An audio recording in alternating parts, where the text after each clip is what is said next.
Good evening, friends. The legal scholar Carl Schmitt defined an enemy as one whose destruction would mean an increase in our own power.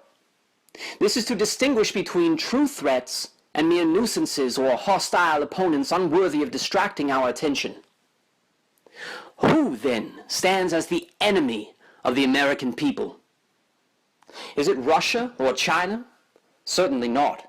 The destruction of either state would lead only to a power vacuum that America has become too weak to fill. It would not increase our power so much as it would breed unnecessary chaos in the world. Should we instead see North Korea or Venezuela as our enemies? For surely they pursue anti-American policies in open contempt of our power. No, for they are simply pests when compared to the might of the United States, and their destruction would be damaging to us and our standing in the international community. What power we might gain over these specific countries or their respective regions would mean the lessening of our global position. Should we, then, look to domestic actors as the enemies of the American people? Indeed, this would be far more advisable. For the power of the United States is such that it would need to be weakened on the inside before it could be conquered from without. And this is exactly the aim of our enemies. It is not the police and federal agents, or the illegal immigrants, or even the terrorists who pose an existential danger to the American people. The police and federal agents, the illegal immigrants, the terrorists, are used as pawns by those in power.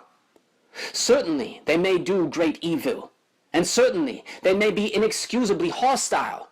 Think not that I would deny this. But they are not the true enemy of the American people. They are distractions manufactured by our true enemy.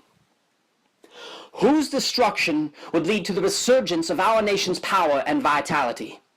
Who keeps this stranglehold around our throats, keeps generations in wage slavery, commercializes filth for profit, burdens our young with unpayable student loans, devalues our currency, and charges interest to our government for the privilege of being cheated? Usurers, or what we call today financiers, are the enemy of all humankind.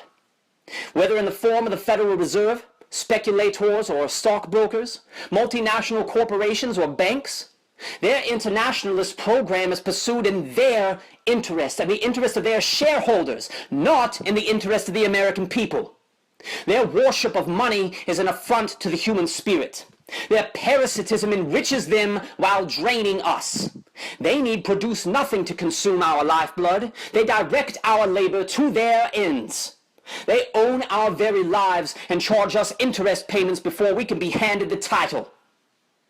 It matters not whether you are black or white, cop or criminal, Christian or Muslim. Most of us are one paycheck away from ruin.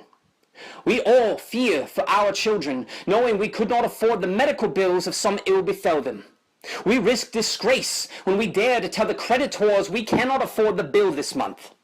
Our art, our science, our scholarly pursuits are all choked by the malevolent hand of usury.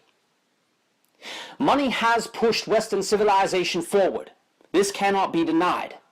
But with the victory of international finance in the 20th century, and the rampant viciousness that has spread like a malignant cancer ever since, we must ask ourselves whether these trinkets, these McMansions and Mercedes, these iPhones and vacation packages, have been worth the loss of our national identity, our integrity, our freedom to pursue our dreams without the crushing burden of debt or the devaluation of what money we have saved. Iran and Pakistan, China and Russia, North Korea and Venezuela, cops and robbers, immigrants and terrorists. These are all distractions put forth by the media and our political leaders, paid for by the financiers, to divert us from confronting the true danger to our country. There are powerful interests playing our politicians like puppets on strings, directing what stories we see on the news and orchestrating the continued financial slavery of our people. You have my word, dear listener, that if elected to the Senate, I will destroy our common enemy, and so increase the power of the American people, or I will die trying.